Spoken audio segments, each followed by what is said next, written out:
Hello students, I welcome you all to this virtual learning online platform. Today I would like to talk about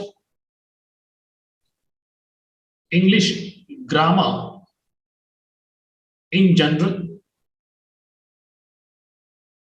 In the previous video, you have already studied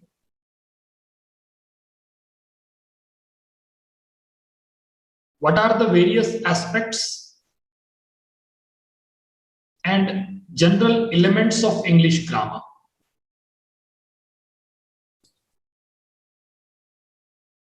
Today, I would like to talk on tenses in English, aspects in English, and various moods in English. So the first part of our discussion will be tenses in English.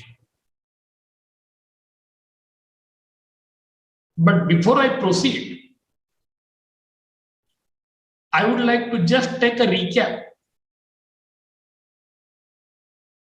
What do you mean by English grammar in general? If you refer to any standard dictionary,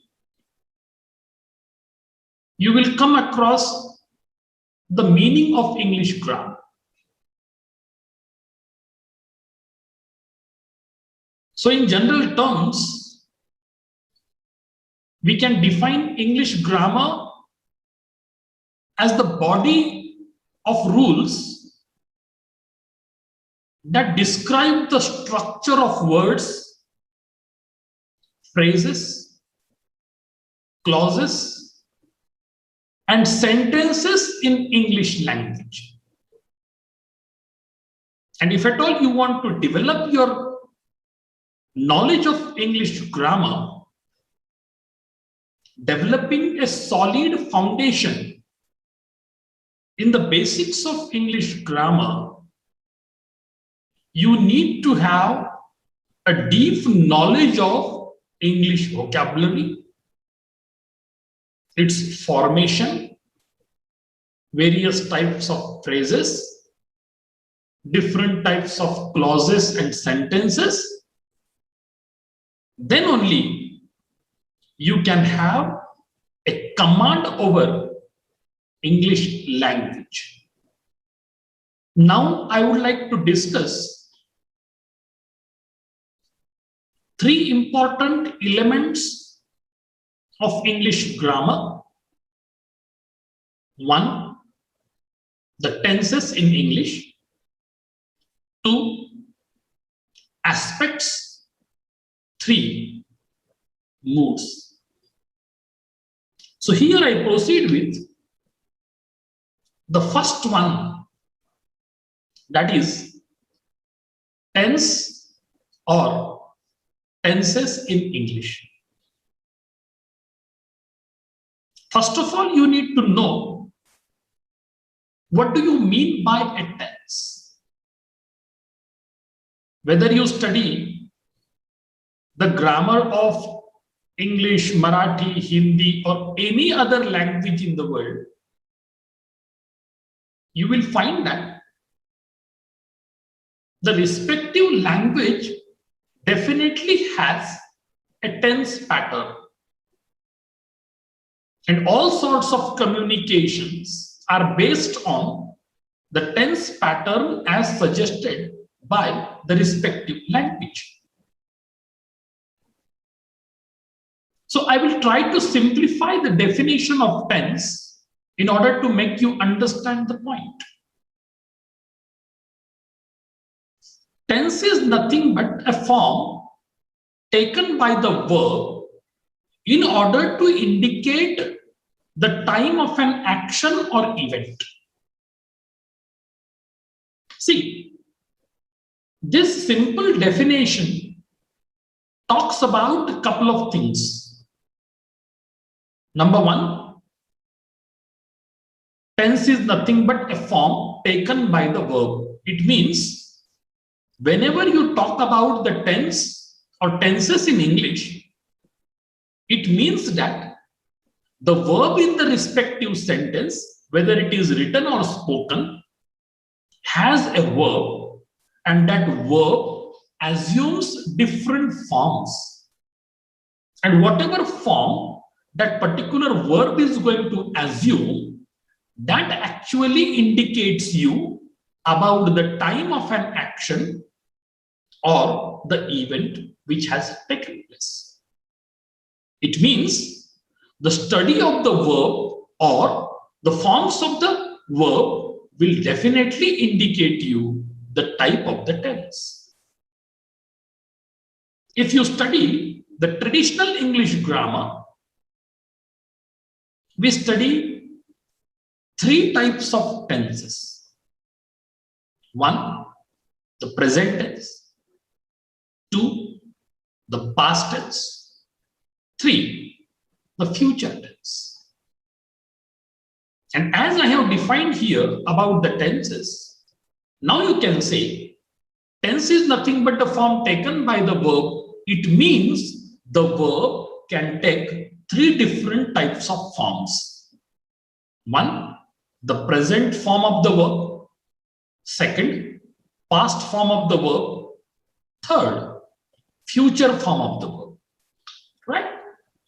Now you see the another perspective to look at English grammar, more particularly tenses in English. And this is the modern perspective.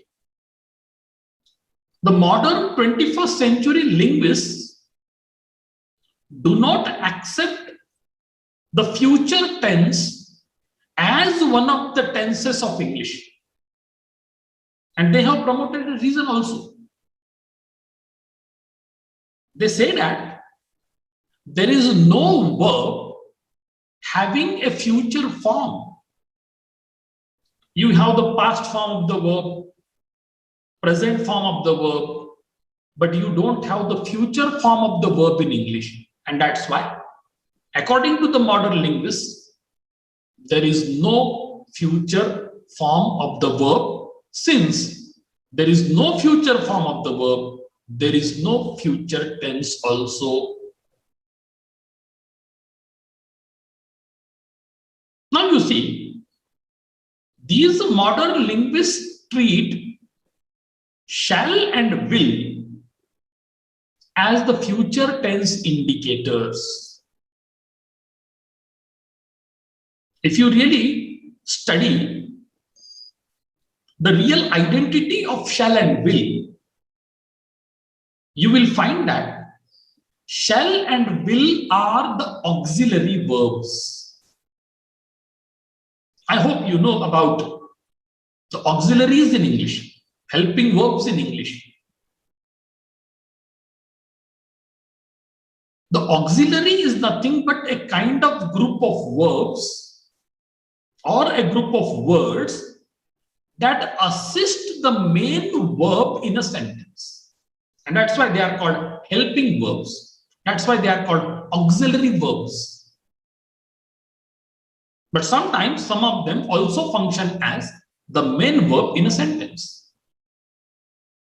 Actually, there are two types of auxiliary verbs. One, the primary auxiliaries. Two, the modal auxiliaries. What are the primary auxiliaries? There are three types of primary auxiliaries. One, to be verbs. Two, to do verbs. And three, to have verbs. As far as to be verbs are concerned, they are 8 in number. Am, is, are, was, were, be, been, being. These are the 8 to be verbs in English. Number 2, you have 3 to do verbs. Do, does, did. Similarly, you have 3 to have verbs. Have, has, had. So altogether, these are called the primary auxiliary verbs. Now you have the modal auxiliaries in English. What are the modal auxiliaries in English? Shall, will, should, would, can, could, may, might, ought to, dare to, need to, etc. These are called the modal auxiliaries in English. And now you see the perspective of the modern grammarians. What they say, these shall and will that we use for making the future tense in English, when these two are originally the modal auxiliaries, where is the scope to call them or to use them for making the future tense in English? So this is the perspective of the modern grammarians. But as we have the set standards all over the world, and we do study English grammar with the traditional perspective and consider that there are three types of tenses: one, the present tense; two, the past tense; and three, the future tense. We will have the same approach, and I will try to continue with this particular topic. See, on your screen, I have presented the forms of verbs. There are different forms of verbs as such. You have V1, V2, V3, V4, V5. Similarly, I presented one more column over there indicating the future form of the verbs with the help of shall and will that you call the future tense indicators. What do you mean by V1? V1 is the base form of a verb. You can also call it the infinitive form. If you say to speak, it is an infinitive form. So since I have removed the infinitive to, so I call it the base form, and these base forms are called V1 in English. So you have a number of words that I enlisted over here on your screen. V2 is the past form of the verb. V3 means the past participle form of the verb, which is required for making your third type of tense, that is the perfect tense. Then you have the progressive form of the verb, that is called V4, and this progressive form is the continuous form, which is required for making the continuous tense and the perfect continuous tense as well. Then you have V5. It is the yes form actually. When you apply s or es suffix to the base form, then you can have this type of form, that is s form, or s or es form also you can call it. And finally, I have added here the future form that you can create with the help of shall and will as the future tense indicator. So let us look at the formation of various forms of the verbs here. You have a base form, that is V1 speak, V2 is spoke, V3 is spoken, V4 is speaking, V5 is speaks, and if at all you want to make the future form with the help of the future tense indicator, you have to say shall speak or will speak. It indicates that you don't have a specific future form of any verb in English.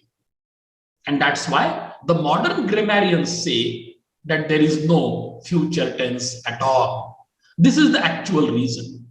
See another word here: listen, listen, listen, listening, listens. And if at all you want to say in future, will listen or shall listen. Likewise, you go on reading all these words. You will have the V1, V2, V3, V4, V5 in a sequence.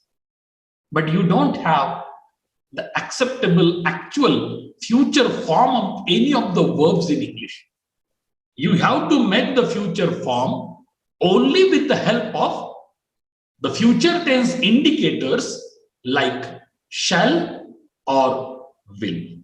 I hope this slide has given you the clear picture about the forms of verbs in English. Now I proceed with the first tense that I would like to discuss now. That is the present tense. When a verb takes the present tense form, it means, what is the form of the verb? The form of the verb is either in the V1 or else as a whole, it gives you the sense of the present form. Then such kind of tense is called the present tense. In nutshell, when a verb takes the present tense form, such sentences are called the sentences in the present tense. As just before I discussed that the present tense has a simple form and S form. Simple form is based on the base form. S form, already I told you, that is V5 when you apply S or ES suffix to the main verb and then you get the form of the verb. That form of the verb is also considered as the present form of the verb. More particularly, if you want to specify that, you can say, whenever we use a subject, especially a subject that is the third person singular number, or else the personal pronouns like he, she, it function as the subject of a sentence, then such sentences or such subjects will always be followed by the yes form of the verb. It means the verb will carry a suffix like either S or ES. Let us look at the examples over here. Whenever you talk about the present tense, I'm talking about the simple present tense right now. I'll give you a few examples so that you will understand the difference between the base form and S form, or the simple form and the S form. The structure of this kind of sentence is subject plus V1, that is the base form, or else you can also say, if at all you call this S form as V5, then also you need to treat it followed by object or complement or adverbial as needed in the sentence. Then you see the simple form here. I write a letter. We speak English fluently. They understand feelings of others. See, in all these cases, subject is followed by the simple form of the verb. I is the subject in the first sentence. We is the subject in the second sentence. They is the subject in the third sentence. I is first person singular number followed by a verb, write. So write is a V1, that is the base form of the verb to write. To write is the infinitive form. Whereas we have used only write over here, so it is the base form of the verb. Write, wrote V2, written V3, writing V4, and if you say writes, that is V5. And if you want to make it in the future form, then you have to say shall write or will write.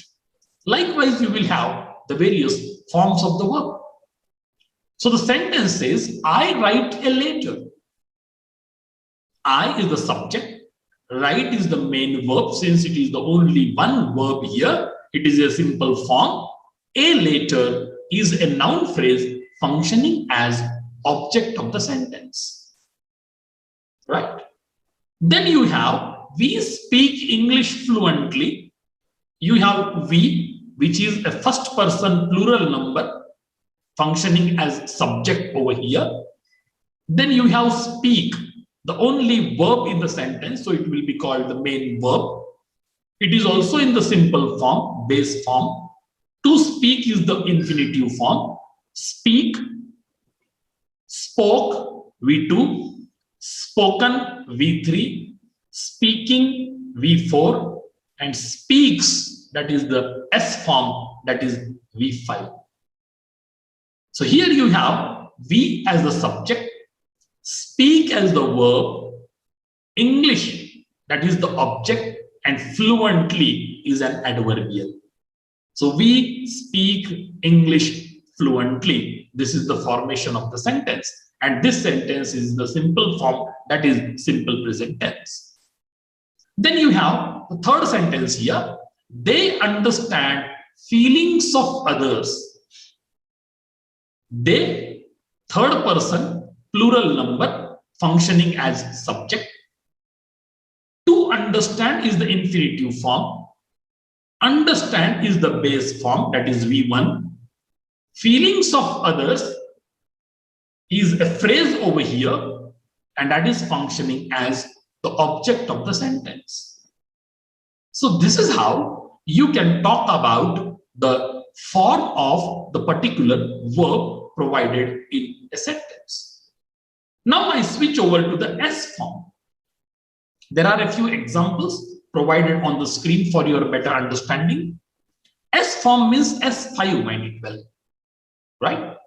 So here in the formula, I should also say S plus V1 or V5, if at all you claim it to be so. Because whenever you are using third person singular number as the subject, or you find third person singular number as the subject in the sentence, and you want to say something in simple present tense, then the main verb will take a suffix like S or ES. See the examples here. He is a third person singular number. If you want to specify with name, Ganesh, Ganesh is also third person singular number. If you want to say about the feminine gender, she or Radha, both are the third person singular number. That's why the main verb in the sentence, right, has come up with a suffix S. And once this suffix S is applied there, that means that it is the yes form.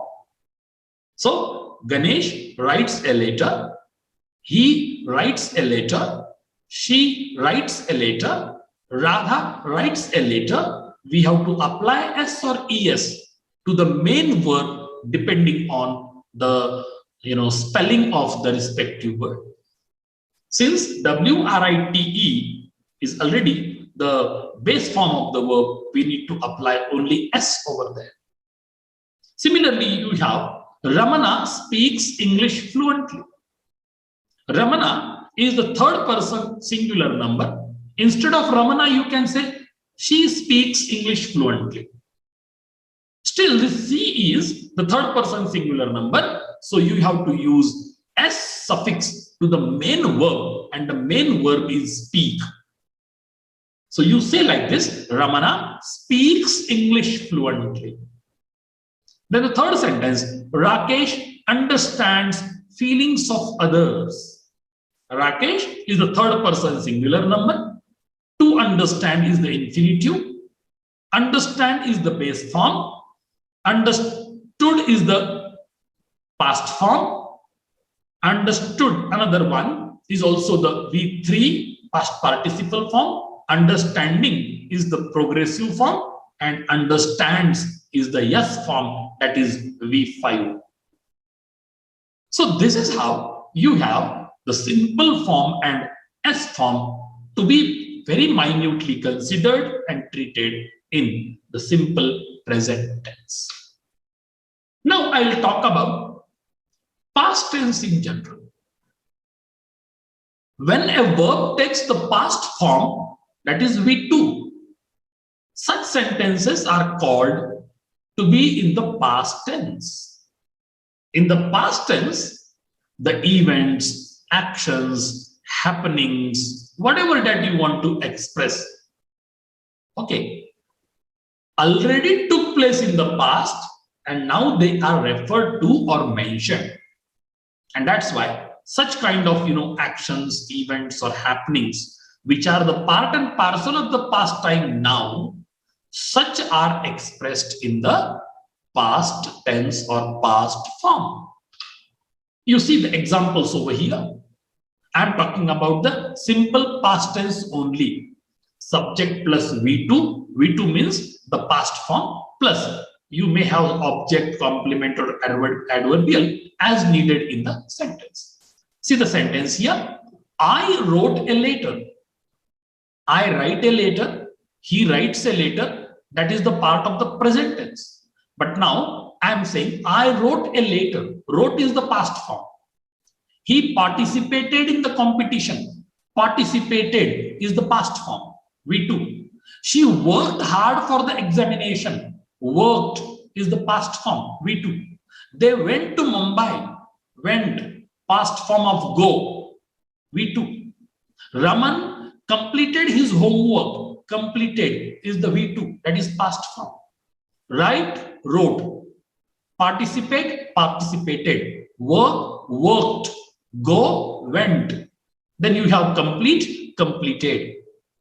So I have used the V2, that is the past form of the verb, and that's why all these sentences which are there on your screen now, they are in the simple past tense. The structure is very simple. You have subject plus V2. V2 means past form of the verb plus where you may have object, complement, or adverbial in the sentence as needed. So V2 is the symbol used for indicating the past form of the verb. So all these sentences are provided over here for your better understanding, and they are in the simple past tense. Now I switch over to the third one, that is future tense.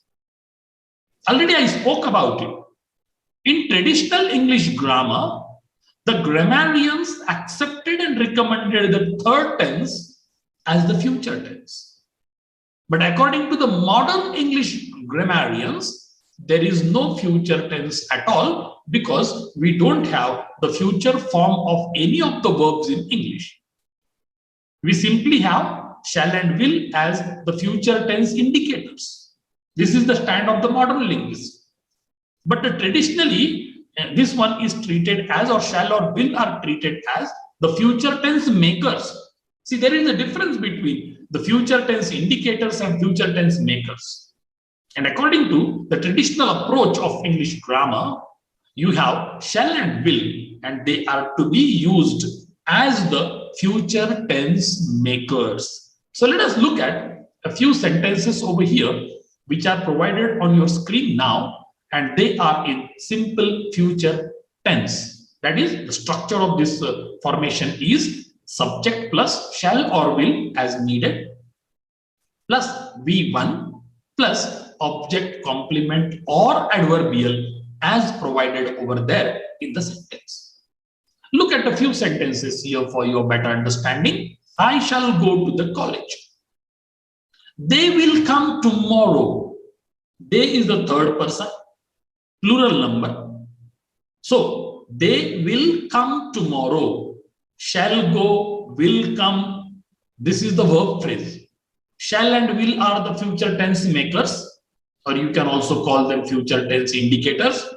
And go and come, these two are the verbs in the sentence, which are in V1 form. Rajesh will visit his hometown next month. Will visit, right? Will is the future tense indicator and visit is the V1. Dinesh will go abroad for studies next year.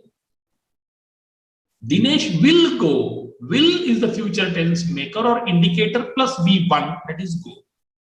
We shall overcome all difficulties in life.